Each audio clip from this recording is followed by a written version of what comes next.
Hello YouTube, Bane666 here. So let's continue with my critique of Garrett's videos. The next topic on his list is... For crimes of roughly the same nature, men get longer sentences than women on average. The studies show this one is true. Though most of those studies are about the United States specifically, I don't think it is unreasonable to suggest the problem probably exists in many, if not most, countries. Nothing really to say here. This is important. It needs to change, and one good thing is that it is at least being looked into at high levels, if not yet actually being addressed. More grassroots work is needed to really get the change on this. Activism is totally justified on this one. This problem has been static or improving the whole time feminism has existed. No causal link of any kind.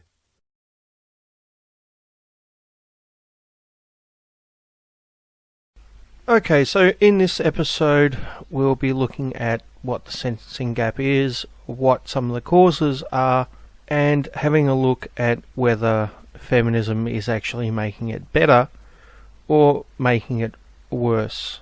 So I should start by saying that I've been talking about the sentencing gap for quite some time now, and the way I used to frame my discussions about the sentencing gap was I'd always say, I've never actually heard a feminist mention it, which is surprising considering feminism is supposed to be about gender equality, right? If it's actually concerned with the well-being of both genders, both males and females, and about equality between those two genders, you would think that they would have brought up the fact that men on average receive longer sentences for exactly the same crimes committed by women. Because obviously that is a blatant human rights violation right there.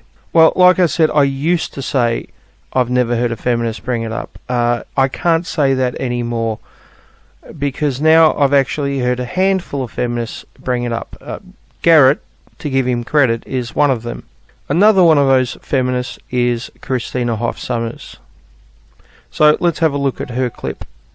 If you are a criminal defendant, it is better to be a woman than a man. For the same crime, and with a similar criminal history, men in the United States are imprisoned much more frequently and for much longer sentences. And this is one gender gap that we hear very little about. Coming up next on The Factual Feminist.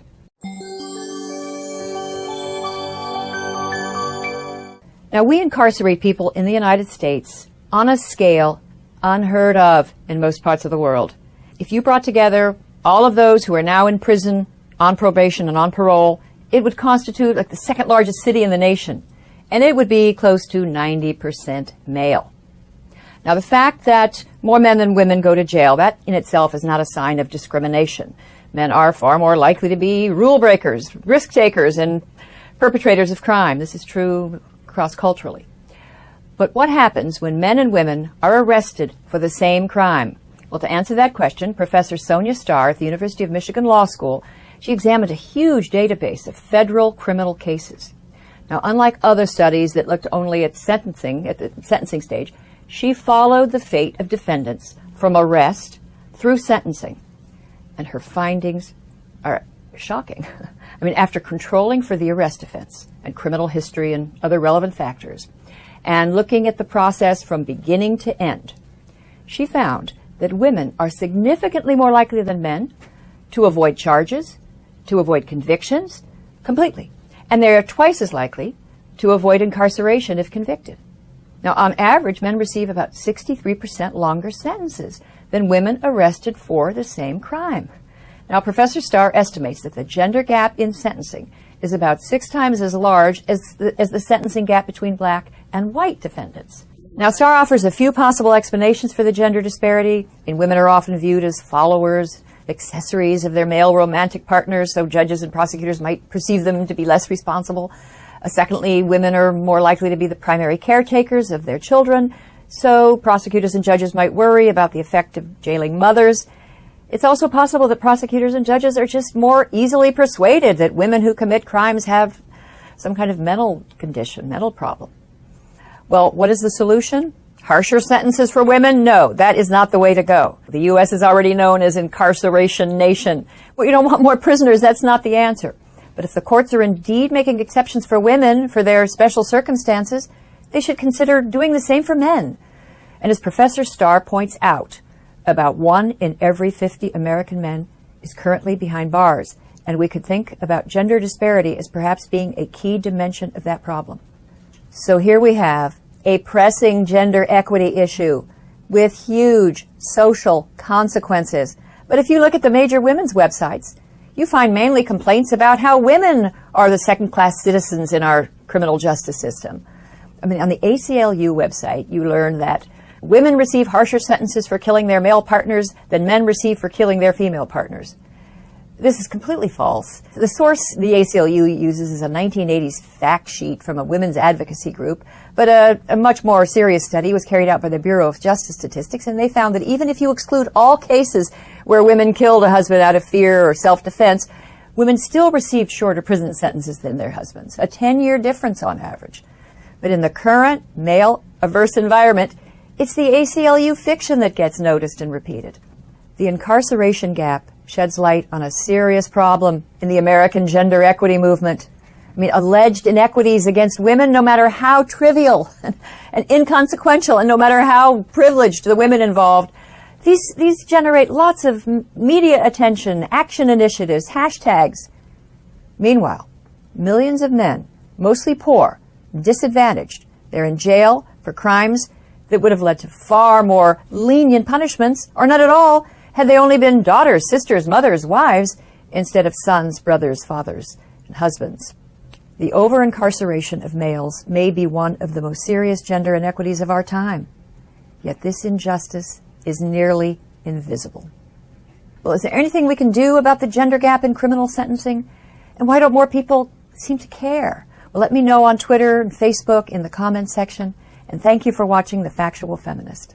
So one of the key factors here, and it's the first factor I'm going to have a look at, is the way that society looks at men who commit crimes and the way the society looks at females who commit crimes, and the way we as a society see them differently. So we're more likely just to accept that a man who commits a crime is, well, he's a man, right? And that's what men do. They do bad stuff. They're criminals. They commit crimes. So no real need to question it, you know.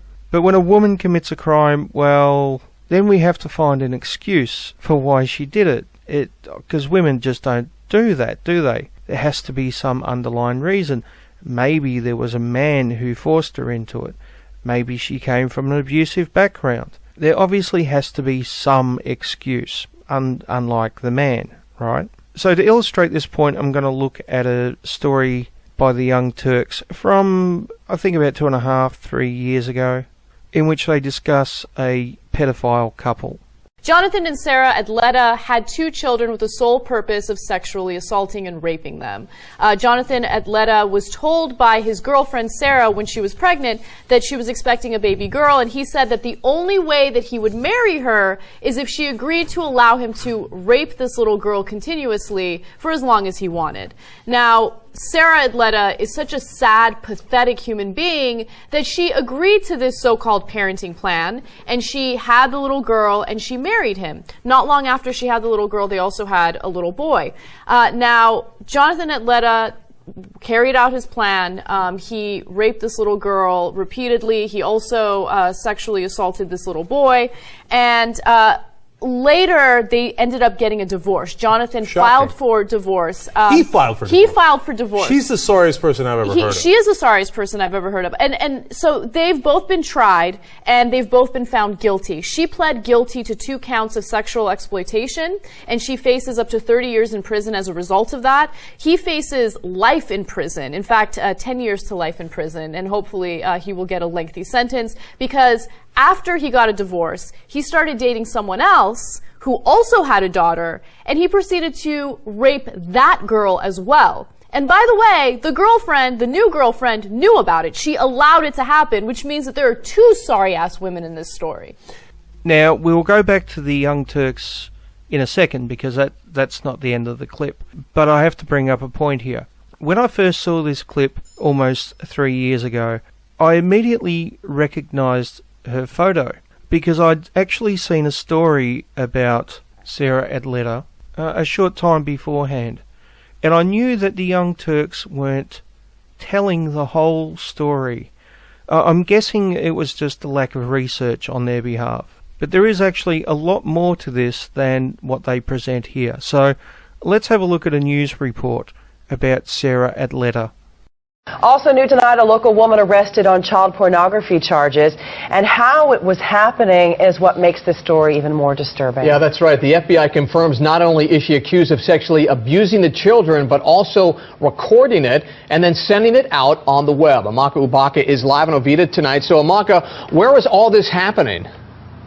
Well, Garrett, it's not very far from here. It's just down this street in her home. Neighbors tell me 28-year-old Sarah Adleta was raised in that home her whole life. They say she was homeschooled, very religious, and a sweet but naive woman who they still can't believe was arrested for child pornography.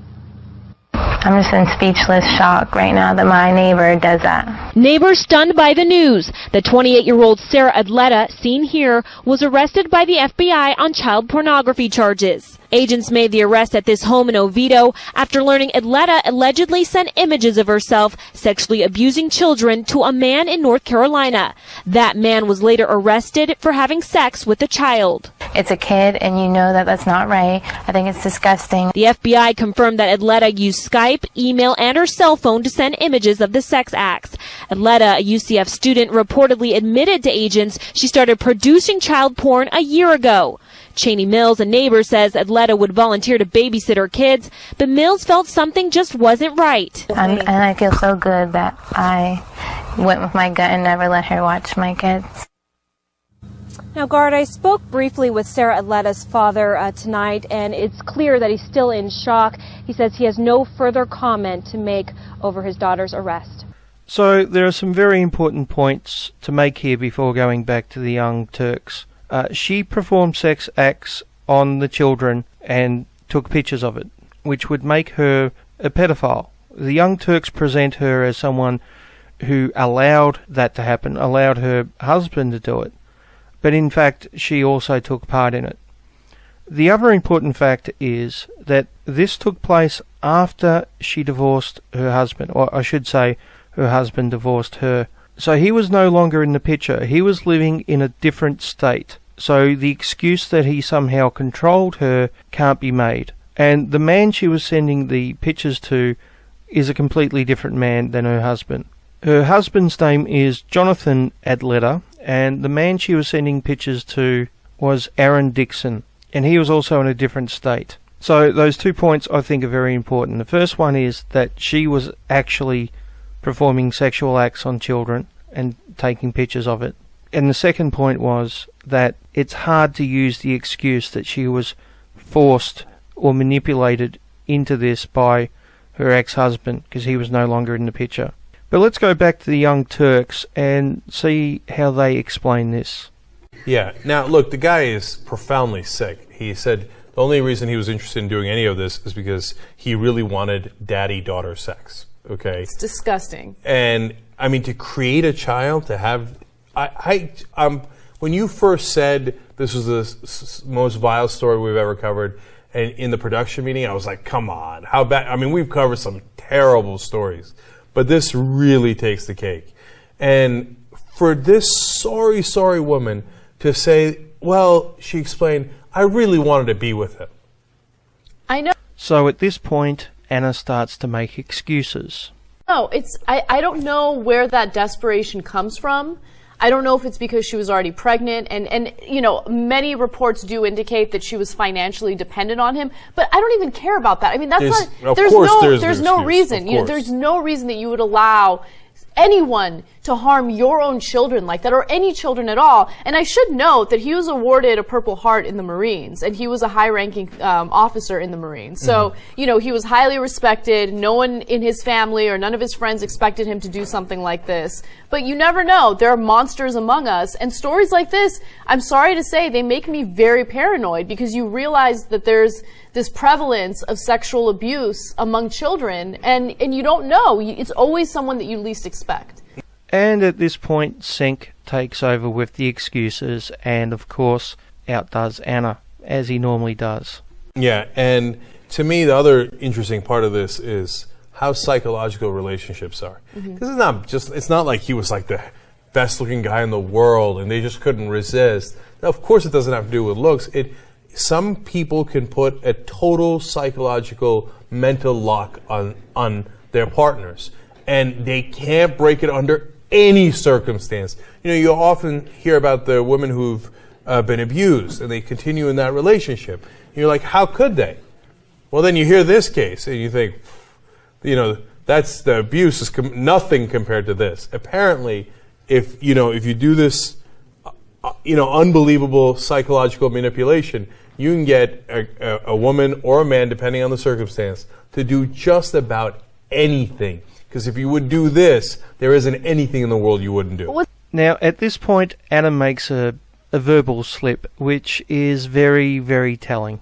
What's amazing is he found 2 women that allowed him to do this to their kids. And I should also note that there were some instances where she was forced or asked, I should say, to watch him assault their own daughter. She stood there and watched it happen. I can't understand how anyone would do that, but 2 women apparently were okay with it.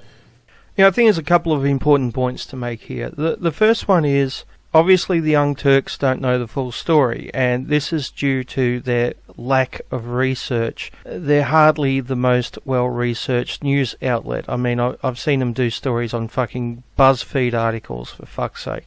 So the fact that they don't know more about her background says a lot about their research.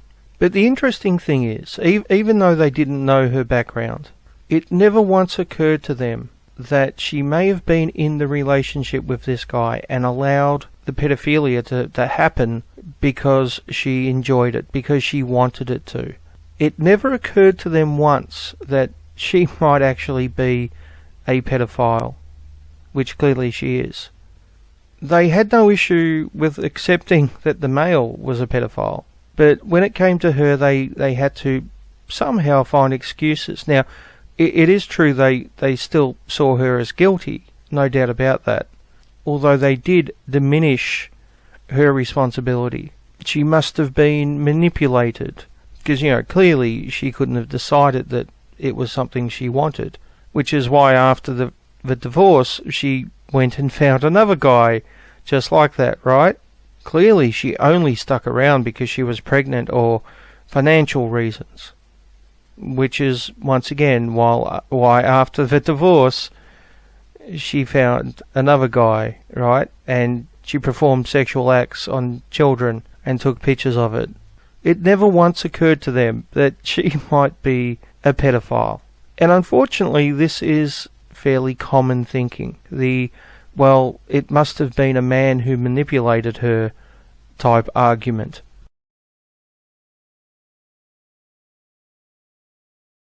So is there such a thing as a female paedophile? Oh yes. Now, female pedophiles, there's a great deal of controversy about this. In fact, when I brought up the issue that women could sexually abuse children, I was vilified.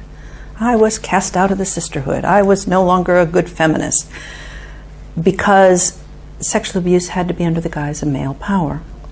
And if I had a significant number of women who were sexually abusing children and I knew about these women, then that messed up the male power thing.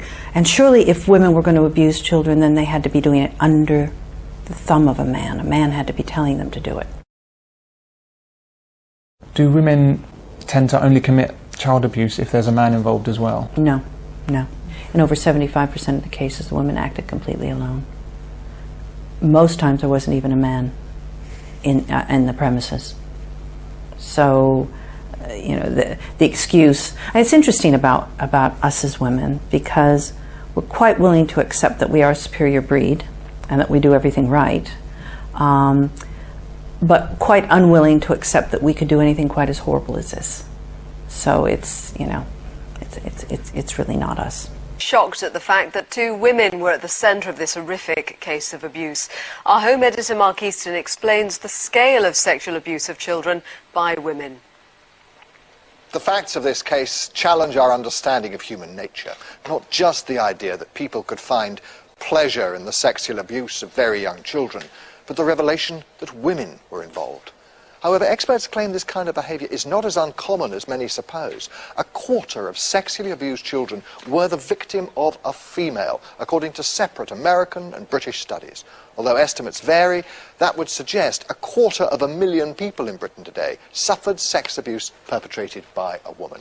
And yet such allegations are often disbelieved, and there are few prosecutions. In 2007, only 6 women in England and Wales were convicted of sex abuse crimes against children. Women abuse children for the same reasons that men abuse children, for sexual gratification, for power. Quite frankly, it's something that they enjoy doing. I know that's hard for the rest of us to comprehend, but women are no different than men in that case. A few weeks ago in Australia, a new TV campaign was launched warning of the risks of sex abuse from those entrusted with the care of children. Then they went to the school we thought was a safe place, where a trusted person sexually assaulted Emma and Katie, silenced them with threats and changed their lives forever. The charity involved has calculated that almost a third of sex abuse by women takes place in an organisational setting, notably kindergartens and babysitting. The majority of such abusers are not coerced by a man, but initiate the abuse themselves. The damage can last a lifetime. And this societal attitude can be seen in many various areas in our society. For example, many airlines have a very interesting policy. This mum doesn't want her kids sitting next to men on planes. You're sending your daughter to go visit your ex-partner for the long weekend. You live in different states and the most practical thing for everyone involved is for her to fly down. But she's only 9 years old and you're worried about her flying alone. Whether she'll get lost in the airport. Whether she'll get scared on the flight. What kind of person she might be sitting next to. You'll note in the example they use a female child. The question of how to best protect our children from stranger danger is one that is increasingly on the minds of all parents, and it's understandable. You can't open a newspaper on almost any day of the week and read stories about children being attacked, or assaulted, or snatched. Columnist Tracy Spicer wrote a piece for Fairfax this weekend about when she has to let her kids fly alone, and it's an opinion that some have labeled sexist. In fact, even Spicer herself acknowledges that it is. I know it's sexist. But I don't want my kids sitting next to a man on a plane. Maybe you find that statement offensive. Or maybe, on some level, you completely understand where Tracy Spicer is coming from. There have been incidences of children being assaulted by strangers on airplanes in the past. Back in 2001, an American airline paid a family $500,000 after their 10-year-old daughter was allegedly molested by a man seated next to her on a flight.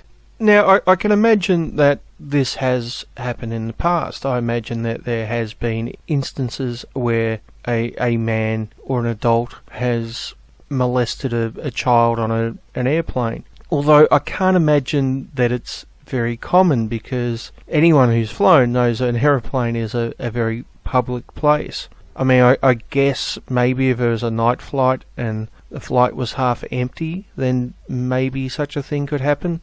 In which case, if there were plenty of empty seats, surely the child should be moved to an empty seat by him or herself. But considering that most airlines have seat arrangements where there's 3 or 4 seats in a row, I imagine it would be an extremely hard thing to do. And if those extra seats aren't full, then surely you could just put the empty seats between the adult and the child. But let's continue with the article. And it's with these kinds of stories in mind that Spicer has made the controversial call about who can and can't sit next to her kids on planes. So I have to ask the question, if she had have written her article about her kids not sitting next to blacks, for example, because there's a high rate of incarceration of African Americans, right? So if her concern had been about race as opposed to gender, I have to wonder what reaction her article would have got. I have to wonder whether she'd still be writing articles for a newspaper. Now, obviously, if she had have written the article about blacks as opposed to men in general, there would have been good reason to criticise her. But apparently not so much when when it's about men in general.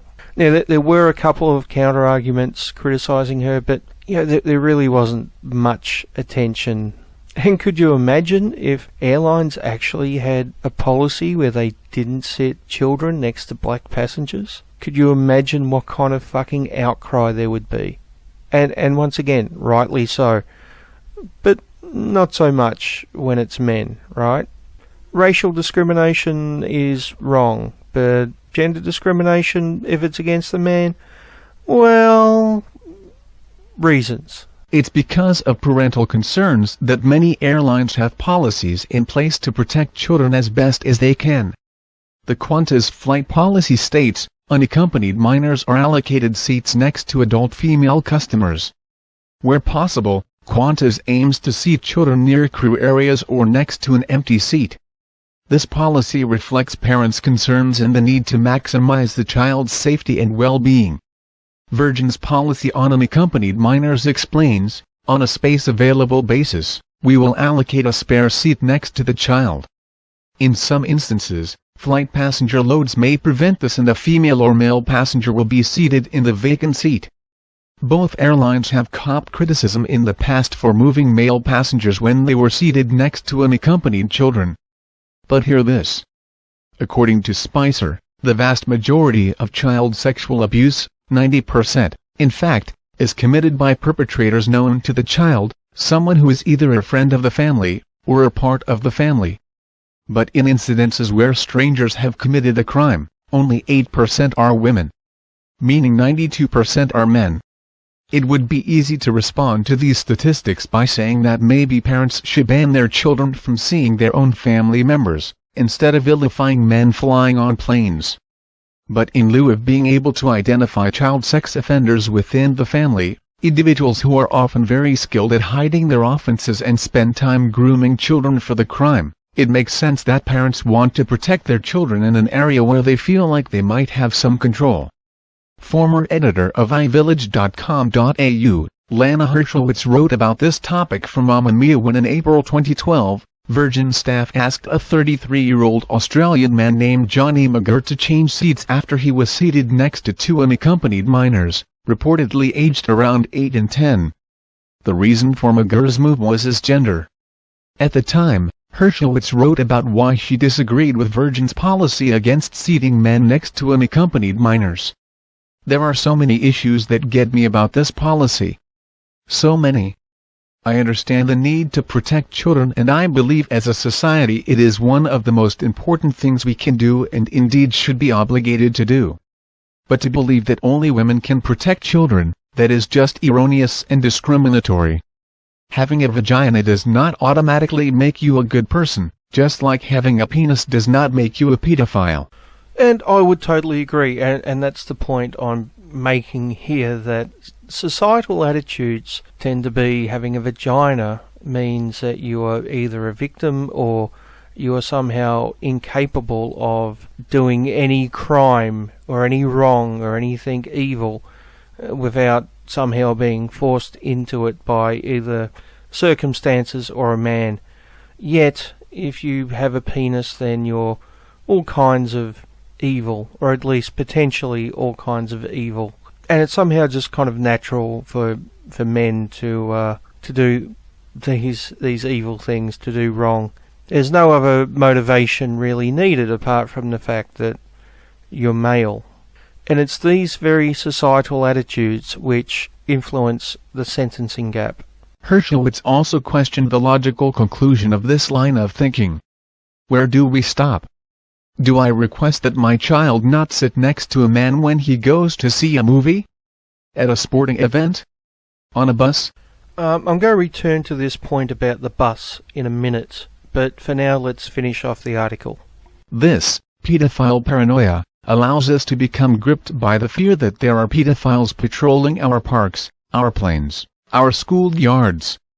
It's hugely disproportionate to the danger our kids face, and it means that we inadvertently teach our children not to trust men. As the mother of a boy, that worries me. As the wife of one of the kindest men on earth, that saddens me. In essence, there are no easy answers to this question because policies like these do discriminate against men.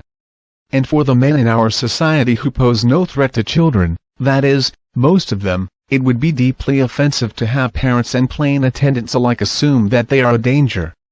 A sex offender. A pedophile. But as a concerned parent, it can be hard to balance that rational awareness with the innate desire to protect your kids. As for Tracy Spicer, if you're worried, request that your child is seated next to another child, or an adult female. Some airlines will quietly comply. Talk to your child about stranger danger, not to scare but to inform them. Sure, not all men are pedophiles, but offenders are predominantly male. I figure it's better to be safe than sorry. So the article did ask the question, where do we stop? Do I request that my child not sit next to a man when he goes to see a movie, at a sporting event, on a bus? Well, to my knowledge, there are no gender-segregated buses, but there is a call for gender-segregated trains. Women only, pink carriages, idea for Aussie trains causes controversy. A call for women only, pink carriages, has caused uproar as passengers and train operators weigh into the debate. Rail, Tram and Bus Union National Secretary Bob Nanva says public transport needs to be safer at night and is proposing a trial of all-female carriages, seen elsewhere in the world. He is proposing a trial of safe carriages in New South Wales, with carriages installed with extra distress buttons, onboard CCTV and more regular checks by staff. Since September 2012, there have been 2,859 criminal offences against women on public transport, including almost 19 sexual offences against women on New South Wales bus, tram and train networks every month, he told news.com.au.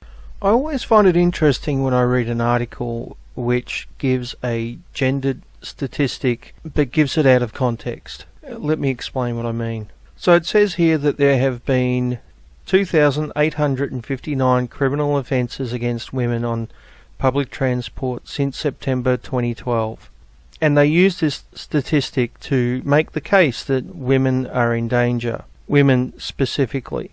But the statistic is out of context. For example, if we had a male counter statistic, and let's say there were 200 criminal offences against men on public transport since September 2012, then it would be reasonable to conclude that women are in greater danger than men.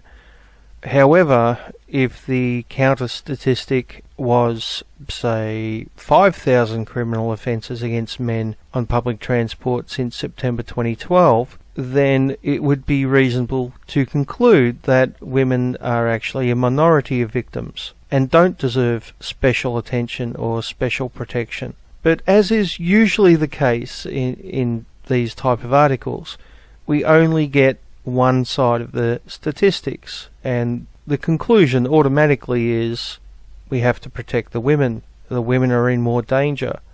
But let's continue. A survey of New South Wales commuters a few years ago found that 64% of women felt unsafe on public transport after dark. But this is not just a New South Wales problem. Commuters across the country have told us that something must be done. Okay, 2 points here. The first one, once again, we only get the female statistic and not the male statistic. It's quite possible that 64% of males also felt unsafe on public transport. Or it could be 20%, or it could be 90%. We don't know. We only get one side of the statistics. The second point is, feeling unsafe does not necessarily mean that you are unsafe. There is a difference between the two. But anyway, let's continue. Women and children who travel on public transport after dark should have the option of a safe haven where they can feel safe without having to worry if the bloke leering at them from across the aisle is a potential predator.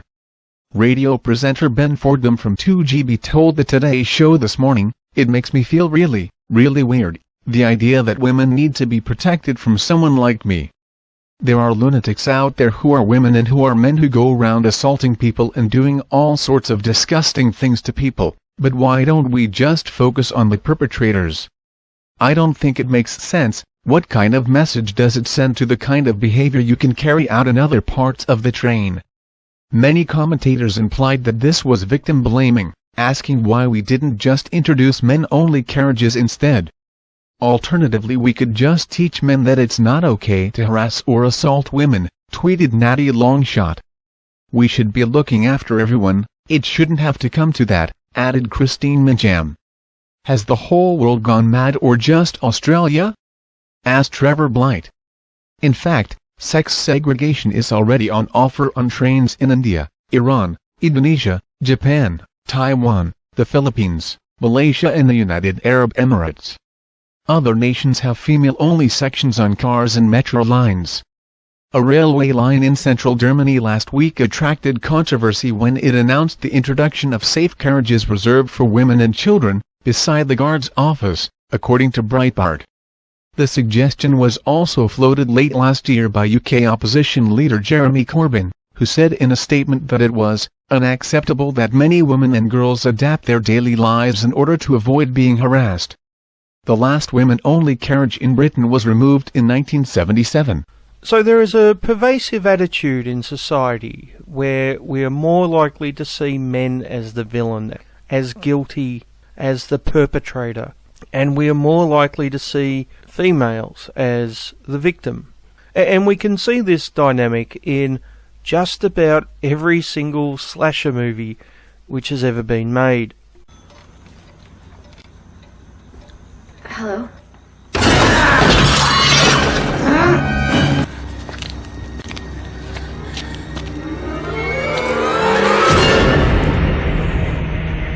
Oh shit. What? He's gone. What?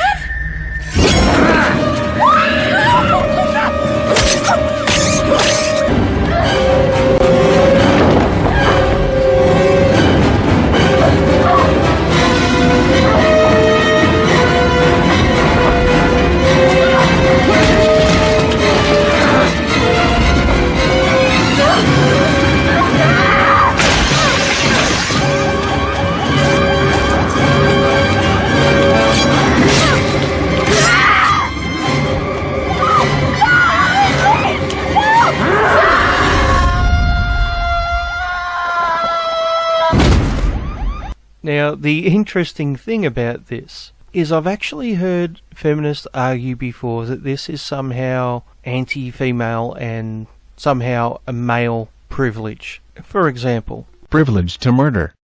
While the vast majority of men do not kill, the cultural narrative, perpetuated by everything from true crime stories, to horror movies, to video games, is that men have the capacity for gruesome murder when pushed too far, while women are portrayed as physically incapable of keeping themselves safe without the aid of men. In contrast, when men are depicted as murder victims, they typically die on their feet or while fighting back. Thus men are taught to live their lives comfortable in their own strength to defend themselves, while women are taught that they are targets. Women are constantly warned against being alone, traveling alone, or doing anything else without men to protect them. The media has also taught women to fear the potential anger of all men in their lives, lest they risk bringing down their wrath. This gender terrorism helps underpin much of male privilege.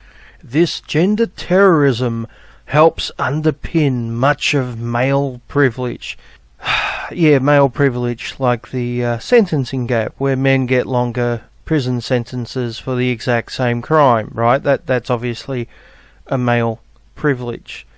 Now, obviously, I don't think slasher movies are the cause behind the sentencing gap or the social attitude which causes the sentencing gap, but I don't think it particularly helps. I do, however, think that slasher movies are a byproduct of that social attitude, which I've been discussing this episode. And there's a reason why horror movies, why slasher movies use this dynamic. There's a reason why this genre of movies has a female protagonist, and that is because we're more likely to feel sympathy and empathy for that character. Now, if you have a protagonist which is unliked, or the audience doesn't feel sympathy towards, or is somehow disposable, or is somehow a second-class citizen or something, the movie won't work. Without feeling empathy for the protagonist, the movie doesn't work. Even in movies where you have an anti-hero as the protagonist, you still have to feel some kind of sympathy for them, some kind of connection. Tony Soprano, for example, was a horrible person, but the audience still felt some kind of sympathy for him. If he was just a monster and we never saw a more human side to him, then people would have wanted him to get killed in the first season. But in the slasher genre, it's really very, very simplistic, where you have the protagonist as the female. The reason to feel sympathy for her is because we as a society tend to have empathy for women. As a society, we tend to be concerned about their safety, about their well-being. And as a society, we tend to see men as victimizers, which is why in just about all these slasher movies you have a male antagonist. Now, there may be exceptions to this rule, but let's face it, they're pretty rare. And the reason why this formula is so successful is because it plays right into those social norms, the social stereotypes, which are right throughout our culture. I mean, for fuck's sake, we even see these in the recent debate over trans rights and trans people being able to use whatever bathroom they want. We hear it from the trans exclusionary radical feminists, and we hear it from the far right people who are against trans women using women's bathrooms. The argument from both sides, even though they're on different ends of the political spectrum, is the same. And that argument is we need to protect the women from the men, even though in this case they're trans women. Both sides, even though they're on different ends of the political scale, still tie into this social stereotype. And it's this social stereotype which causes the sentencing gap. And I have to ask, if we have this social stereotype, how could we not have a biased legal system? After all, the people within the legal system are part of society. The judges, the people on the jury, the police officers who decide whether to arrest someone or not, they're all part of society. So how could they not be influenced to some degree by this social stereotype? So I would argue it's not the legal system we need to change. I mean, obviously it needs to change, but the only way we're actually going to get it to change is if we change society's attitudes.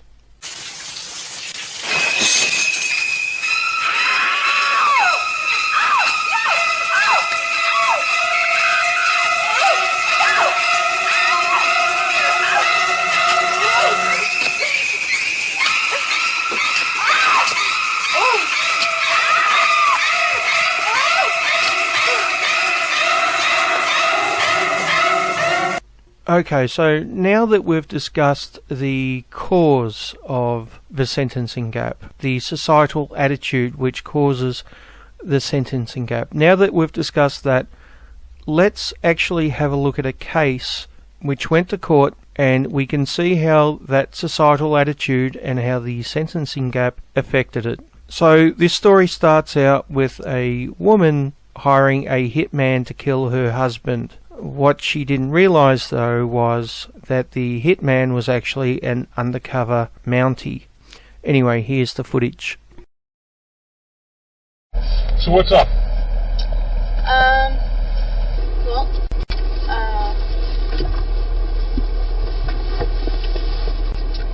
I need the job done. Yeah. I need it done this weekend. Yeah. Is it possible? Anything's possible. Okay. How much are you asking? Well, how much are you willing to pay? Well, that isn't the question. Well, first of all, let's get things on the table. Okay. You want it done this weekend? Yeah. Is there a particular reason why you want it done this weekend? Before April 1st. Any reason for that, or? I've been waiting long enough. Because sometimes, I'm just saying, in my business, sometimes people want messages sent, sometimes they want certain things done to the body, right? But in this case, right, you just want them black. Alright. Hey, if you don't mind me asking, is there any reason, like, is he f***ing around? Was he f***ing around on you, or? Oh, yes, but he's always done that. Has he? So that wasn't a big deal. No? Jeez, you're a f***ing fine wife to have. That wasn't a big deal. Really? Yeah. What was the straw that broke the camel's back? Everything he took. Really? And destroyed. Yeah, that's Attitude. really. How much can he take? Well, I'm telling you, you can only take so much. Person can only take so much. Any beatings, like he beat you or anything? Ever laid a hand on you? So did you hear that? It's actually very, very important for what's coming up, so I'm going to play it again in a second. Just a word of warning though, you will probably get sick of seeing that clip when we get to the article in a minute. So I'm just going to apologise in advance. But it is a very good way to illustrate my point. So let's hear that bit again. Any beatings, like he beat you or anything? Ever laid a hand on you? No. Let's put the cards on the table. Right? And if you don't want it done, that's fine. But if you want it done... I want it done. What time do you think would be a good time? Like, what time would he be home? He doesn't work weekends. Well, sometimes he does. He's in and out constantly. Okay. But you can knock on the door with an envelope, and he will open the door. You start to think like me. Huh? You've been giving this some thought. He will open the door. How long have you been planning this or thinking about it? Since September. Since September. Yeah. So you're officially separated or divorced or? No. So you're officially married. You're still married to him? Yeah. Oh, so this might work out very good for you. If something were to happen to him. Huh? A bit of a tragedy. It would. Good, good. I'm still in love. See? So now you have to be very upset when they come knocking on your door. So very in love. That's good. I like that. So we have a deal? We have a deal. Good. Don't fucking make it. If that happens, if she's in the way sort of thing, is that a problem? It'll be done. Trust me. When you get out of here now, you're not going to see your husband alive again. Okay. You're good with that? That's it. I'm stuck, okay? Whether you are legit or not, whether you're a police officer or not, I'm committed. You want him dead, don't you? Yes. So here we have a situation where a woman hires a hitman to kill her husband. The undercover Mountie says to her, "Does he abuse you?" And she scoffs at the idea and says, no, he's never done that. She makes it clear that he's never abused her before. That this is very important. So based on that, based on the videotape evidence and obviously the testimony of the police officer, you would think that this case would be a slam dunk, right? You would think it would be pretty easy to get a conviction. So, what do you think happened? What sentence do you think this woman got? Well, let's find out from Huffington Post. Nicole Ryan, abused wife who sought hitman, free after Supreme Court stays case. Oh, she's an abused wife. Any beatings, like he beat you or anything? Ever laid a hand on you? Fresh from a liberating victory at the Supreme Court of Canada, Nicole Ryan choked back tears and uttered a single word when asked if she still feared for the life of her daughter. Yes.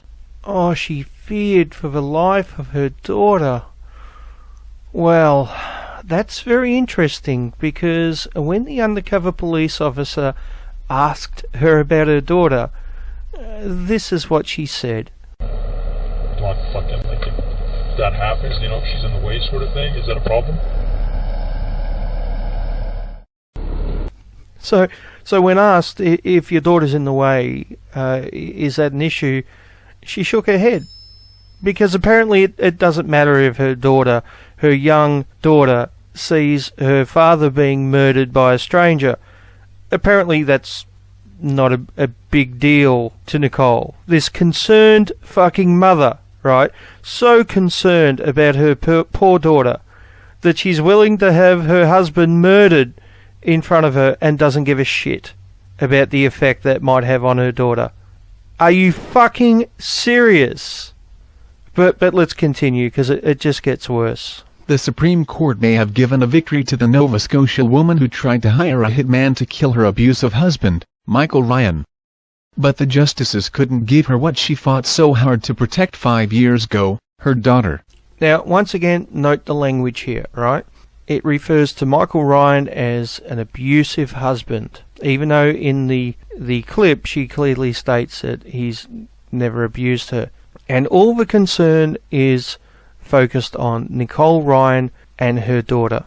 Even though Nicole Ryan is the culprit here, the guilty party, and Michael Ryan is the victim. Yet somehow the whole thing's flipped, so Michael becomes the bad guy, and poor Nicole, poor dear Nicole becomes the victim. And she's just concerned for her daughter, which is why she didn't give a shit about having her husband murdered in front of her daughter. Because, that's what concerned mothers do, right? Let's continue. Mother and daughter haven't had contact in almost 5 years, ever since Ryan took the child, now 12, in March 2008. To this day, Nicole Ryan said she has no information about the girl that her ex-husband once threatened to kill along with her if she ever tried to leave him. Okay, so there's a couple of statements here that don't make sense. First of all, the article claims that Michael Ryan took the child. They're indicating that he, somehow kidnapped and absconded with the child. Yet they also claim, Nicole Ryan claims that Michael Ryan threatened to kill her and the child if she ever left him, which is interesting because Michael was the one to leave if he took the child, right? It's strange to threaten someone that you're going to kill them if they ever leave, and then you yourself leave. That, to me, sounds like a bit of a contradiction. But it's interesting that Huffington Post uses the words took the child, because Michael Ryan actually has custody of his daughter. He was awarded custody by the courts after an in-depth analysis of Nicole Ryan showed that she was an unfit parent. I guess Huffington Post just forgot to include that bit. Or maybe it makes a better story if you make Michael Ryan, the man, seem to be a guilty monster, while at the same time trying to get sympathy for Nicole Ryan, who, happens to be female. Do you see the pattern happening here? Not just in the courts, but also in the media. Next. Ryan said Friday she just wants to get her life back on track. I will continue working, hopefully just to re-establish my life, put my life in order, she told a news conference at her lawyer's office in Halifax.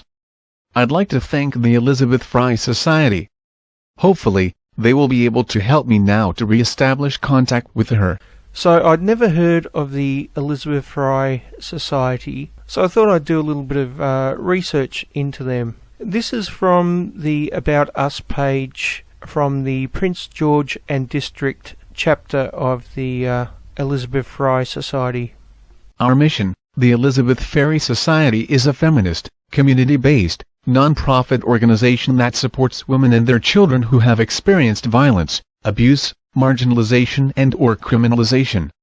Through crisis support, advocacy, education, and counseling, we work to empower individuals, create community awareness, and promote the safety and well-being to those at risk of harm. Our vision, to live in a world of equality, free of violence and oppression. Our goals, to challenge violence, marginalization and oppression. To encourage and support women and girls to identify their needs, explore their options, make well-informed decisions, and to promote an individual's ability to take action. To foster healthy relationships in families and intimate relationships. To raise awareness of needs affecting women, children and girls. Now, I find the last sentence of this to be very, very interesting. It says to raise awareness of needs affecting women, children, and girls. Well, aren't girls children? Shouldn't it just be women and children, or women, girls, and boys? It's just strange that they would word it that way, women, children, and girls. And I found the exact same thing on the website for the Elizabeth Fry Society of Greater Vancouver. It says, our goal is to support criminalised and marginalised women, girls and children in achieving that potential. Well, aren't girls children? I mean, it's almost like they're afraid to use the word boys because, well, you know, they're male, right? I just find that very, very strange. So some of the things they do is they help women who are homeless. They provide housing for single women or women with children. And they also help women who are in prison or just out of prison or are in danger of going to prison. Now, in principle, I've got no problem with them doing these things. I've got no problem with there being a women's advocacy group which is helping women in need. But I have to point out that in these areas, men are more disadvantaged than women, yet we still see special services for women, which is exactly why we need men's rights and more awareness about men's issues and greater concern and empathy towards men's issues. In principle, I have no problem with them helping homeless single women, but let's face facts that there are vastly more males who are homeless and that are in need, and generally speaking, no one gives a shit about them. So apparently the Elizabeth Fry Society stepped in and helped Nicole Ryan because, you know, clearly she was an innocent victim who tried to murder her husband because, you know, he left her, right? I mean, just look at the evidence. I mean, clearly in this clip you're about to see, she is distressed and in fear of her life. Clearly, I mean, how could you deny it? So you're officially separated or divorced or? No. So you're officially married? You're still married? Yeah. Oh, so this might work out very good for you. If something were to happen to him.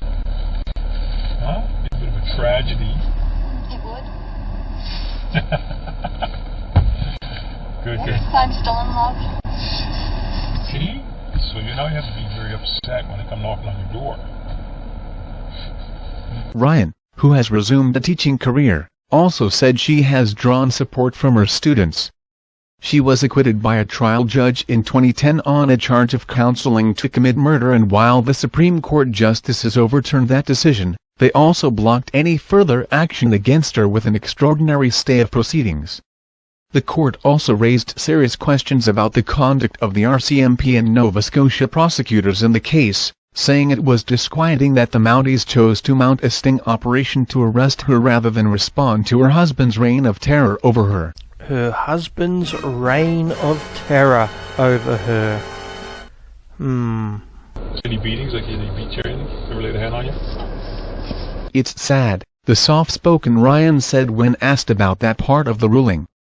She was arrested in 2008 when she tried to hire an undercover RCMP officer to kill her husband, who had threatened to kill her and her daughter and burn their house down. Now, to my knowledge, there is absolutely no evidence that Michael Ryan threatened to kill her or her daughter or burn their house down. She definitely didn't indicate that when she was talking to the undercover police officer. When he asked if he's ever beaten her, she shook her head and said no. So we have a situation where apparently her word that there was abuse carries more weight than the actual physical evidence, the videotape and the testimony from the Mountie. Apparently somehow her claim with no evidence is just enough. Very strange, isn't it? Technically, the Supreme Court granted the Crown appeal and overturned the acquittal, saying her defense of duress wasn't valid, but by an 8-1 margin they said it would be unfair to subject her to a new trial. Oh, so the Supreme Court actually said that her defense of duress wasn't valid, but it would be unfair for her to have a new trial. Yes, because, you know, you have to protect women who try to murder their husbands, don't you? Isn't that how the legal system works? Next. In our opinion, Ms. Ryan's case falls into the residual category of cases requiring a stay. It is an exceptional situation that warrants an exceptional remedy, the court ruled. In the interests of justice, a stay of proceedings is required. The court also highlighted the fact that the RCMP did not adequately respond to her numerous calls for help. The abuse which she suffered at the hands of Mr. Ryan took an enormous toll on her, as, no doubt, have these protracted proceedings, extending over nearly 5 years, in which she was acquitted at trial and successfully resisted a Crown appeal in the Court of Appeal, Justices Louis Lebel and Thomas Crammell wrote in the ruling. There is also the disquieting fact that, on the record before us, it seems that the authorities were much quicker to intervene to protect Mr. Ryan than they had been to respond to her request for help in dealing with his reign of terror over her. Any beatings, like any beat you or anything? Ever laid a hand on you? The judgment avoided any comment on the court's precedent-setting 1990 battered woman's ruling, which allows abuse victims accused of killing to plead self-defense. The ruling disappointed the interveners in the case, the Canadian Association of Elizabeth Fry Societies, and the Women's Legal Education and Action Fund, which had hoped the court would address the self-defense issue. We still have a lack of clarity about the law of self-defense, said Kim Pate, executive director of the Fry Society. It's still not clear what would the next woman be able to do, to defend herself? Should she just be shot, herself? Should she be murdered and her child murdered with her? You know, it's amazing, isn't it, the way they're talking about this case. It's almost like he went out and hired someone to kill her, and not the other way around. Isn't that interesting? University of Ottawa law professor Elizabeth Sheehy, a legal advisor for Leaf and the author of an upcoming book on battered women who have killed, said the ruling is a victory for Ryan, but sends a troubling message to abused women. It would have been nice if there was at least a sentence or two indicating that self-defense would have worked, she said. The negative message for battered women is that your actions are going to have to fit within a legal box in order to be excused, and that's a worry. Fit within a legal box in order to be excused. Yeah, that's the way the law tends to work. If someone's going to go and kill someone, usually they need a good reason for doing it and some kind of evidence to support that. You know, as opposed to they have a vagina, therefore they must be innocent. Which coincidentally is exactly what Elizabeth Sheehy's book's about, where she claims that if a woman murders her husband, murders him in his sleep, then, you know, really shouldn't bother with all that mess about a trial. We should just take her word for it that it was in self-defense, because I'm sure that no women anywhere would ever abuse that, would they? No, of course not. Now, obviously men would abuse it. Of course they would. Men would abuse it all the time. But women? No. Women are beyond that, apparently. You see, women are a different creature, which apparently never lie or break the law or do anything wrong without being forced into it by an evil man. And this is what we call equality. In their ruling, the justices summarized the plight of the 115-pound Ryan during her marriage to the 230-pound ex-soldier. Lebel and Cromwell noted that the trial judge accepted that Ryan's testimony about the abusive behavior of her husband was, in fact, true. For example, Mr. Ryan's violent and threatening behavior included outbursts at least once a week, where he would throw things at the respondent's head, physically assault her and threaten to kill her, the justices wrote. On another occasion, he took his wife and daughter to a remote, forested spot and told them this was where he planned to bury their bodies. Yeah, that's a very interesting claim, isn't it? Now, I have to ask the question, what evidence did Nicole Ryan have that Michael Ryan took her and their child to a secluded spot and threatened to kill them and bury them there? I mean, did she take a video camera with her? I somehow doubt it. Did she bring along a couple of witnesses? I get the feeling Michael would not have allowed that to happen, and I don't think he would have said this in front of people. So I think the only evidence we have for this claim is Nicole's word. The word of someone who tried to hire a hitman to kill her husband. Do you see how this might be a problem? Do you think maybe she might be making this up as a means of getting away with it, of Do you think maybe she might be lying? I doubt that would ever happen. A woman wouldn't do that, would she? No. Only men lie in court, apparently.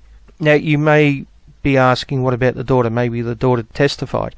Well, to my knowledge, the daughter did not testify in court, and I think if she testified in court that her father took her to a secluded spot and threatened to kill her, I don't think she would still be in his custody somehow. So I find that very unlikely. As far as I can tell, the only evidence supporting this claim is Nicole's word. The word of someone who tried to have her husband killed. But apparently that's enough. Oh, and for the record, Michael Ryan was never allowed to take the stand and give testimony in his defence of these claims. But don't worry, I've included his version of events after my credits. It's interesting to watch. Nicole Ryan's lawyer argued that his client called police at least 9 times seeking protection. Instead, the RCMP eventually arrested her in March 2008 after they sent an undercover officer to pose as the hitman she was trying to hire. The couple had separated and moved apart, but Ryan became terrified for her daughter's safety when her father began showing up at her school. Well, this is interesting here, isn't it? Because it says here, the Royal Canadian Mounted Police eventually arrested her in March 2008 after they sent an undercover officer to pose as the hitman she was trying to hire.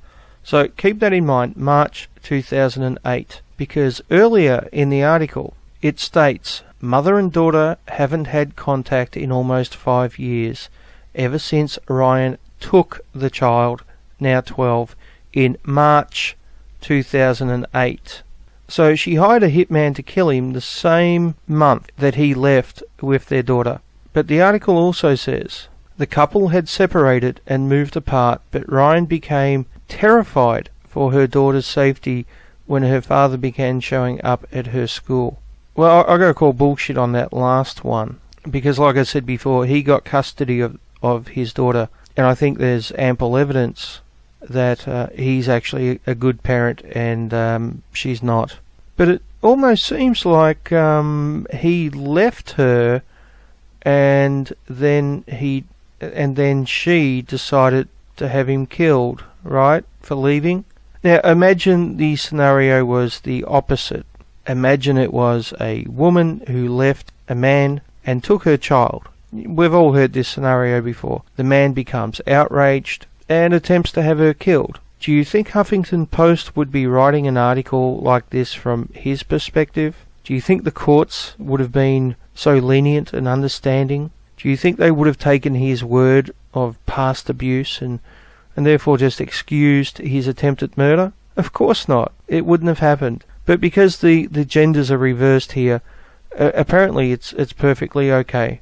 In my mind, it's pretty clear what happened. He left and she wanted revenge. That's simple. Yeah. What was the straw that broke the camel's back? Everything he took. Really? And destroyed. Yeah, that's Attitude. Really? How much can he take? While she had engaged the police and other agencies in an effort to assist her in the past, the evidence was that her problems were viewed as a civil matter, the justices said. She felt so vulnerable that the phone call of the undercover police officer appeared to her as the solution to all her problems. On the basis of these findings, the trial judge found that the common law defense of duress applied and acquitted the accused. Ryan's lawyer Joe Pink said if the police had done more to answer his client's pleas for help, the legal drama could have been avoided. He said he does not believe the ruling gives wives open season on their husbands. Really? If it's not open season on husbands, then what exactly is it? I mean, we have a situation where there was proof that a woman hired a hitman to kill her husband because he dared to leave her. And as soon as she got to court, she cried victim, and there was no consequences. So if that's not open season on husbands, what exactly is? If someone can arrange a murder and have no consequences when they're caught red-handed. In their ruling, The 9 justices unanimously agreed that the duress defense wasn't properly applied at trial. But rather than subject Ryan to a new trial, they ordered a stay of proceedings instead. On that point, one justice dissented. Justice Morris Fish said a stay was not a proper legal remedy and that a new trial should have been ordered. Yeah, I mean, why have a retrial, right? I mean, she only attempted to have her ex-husband murdered. I mean, yeah, what does it matter, really? So, anyway, in this episode, I've covered what the sentencing gap is. I've covered the social issues which cause it, the social attitude, and I've shown how that actually manifests in the court system. And looking at this evidence, we can conclude that the sentencing gap is not actually caused by feminism, as Garrett said. But I still want to have a look at the effect that feminism has on the sentencing gap. Does it in fact make it worse, as we've seen in the example I've just given with Elizabeth Sheehy and the Elizabeth Fry Society, who apparently will just defend anyone who has a vagina, no matter how guilty the person is? Or is feminism actually helping this? Is it somehow fixing the sentencing gap? Or possibly it's having no effect at all? Well, considering I'm over an hour in this video, I'm actually going to leave that discussion until part 8. I actually have a lot of material to get through in that part, including a study I'm still working through. So that video will probably be out maybe the end of this month, possibly at the start of next month. But I have a couple of other things to get through before then as well. So yeah, next episode we'll be looking at the effect feminism has on the sentencing gap and the attitudes of feminists towards the sentencing gap. But until then, after my end credits, I highly recommend you watch the 9 or 10 minutes of Michael Ryan giving his side of the story. It's very interesting viewing.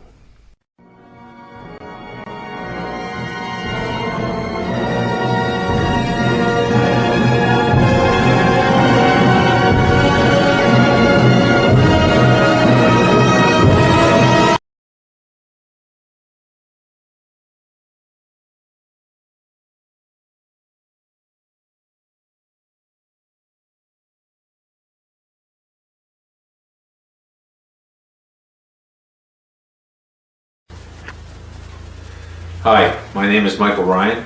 I'm the alleged abusive ex-husband of Nicole Ryan.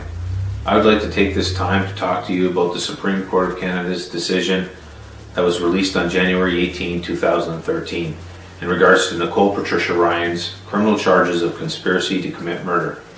Nicole was charged on the 28th of March 2008 after she had attempted to hire an undercover RCMP officer to murder me. During Nicole Ryan's criminal trial, I was not called to testify.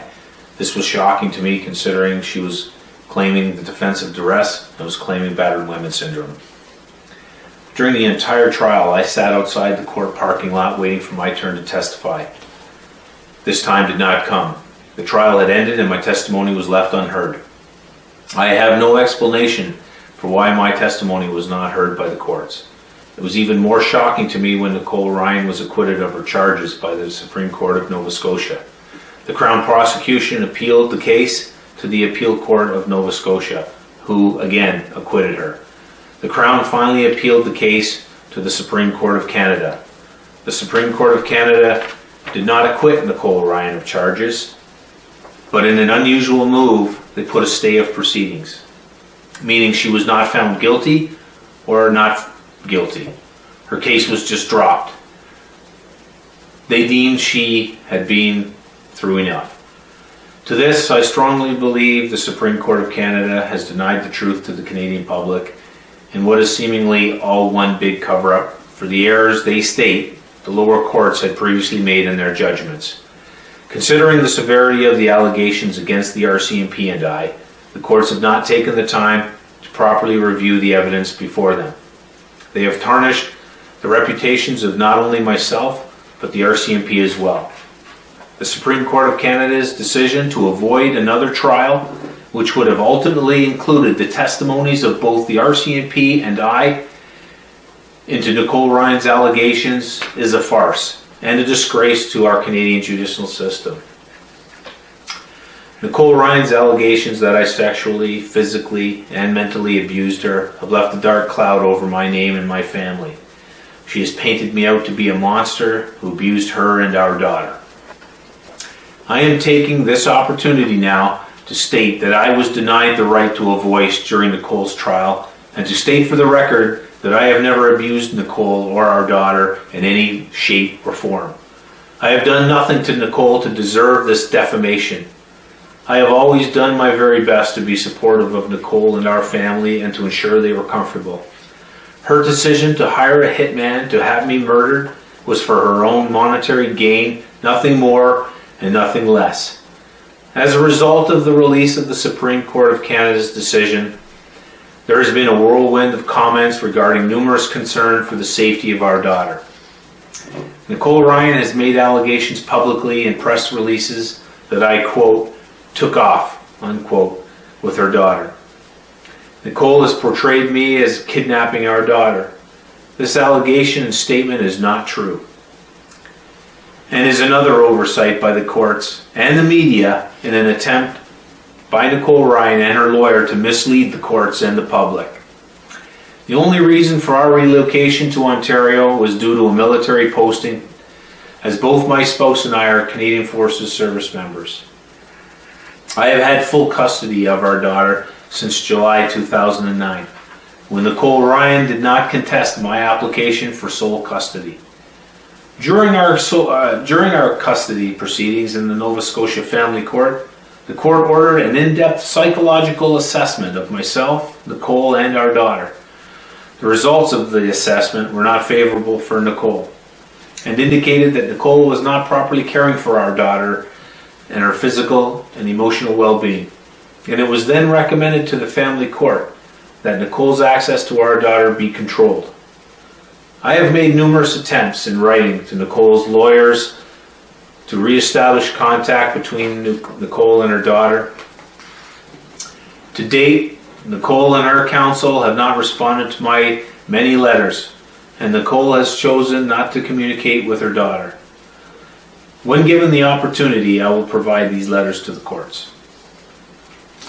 Going back to 2007, I wanted nothing more than an amicable separation and a divorce from Nicole Ryan.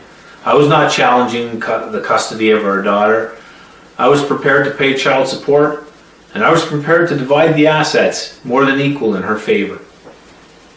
Nicole had been fighting with her family on and off over the years, but between 2000 and 2007, things were declining quickly. There were many arguments between Nicole and her family over money, property, and lawsuits. Nicole's sister, Peggy Doucette, accused Nicole of attempting to run her over with her car.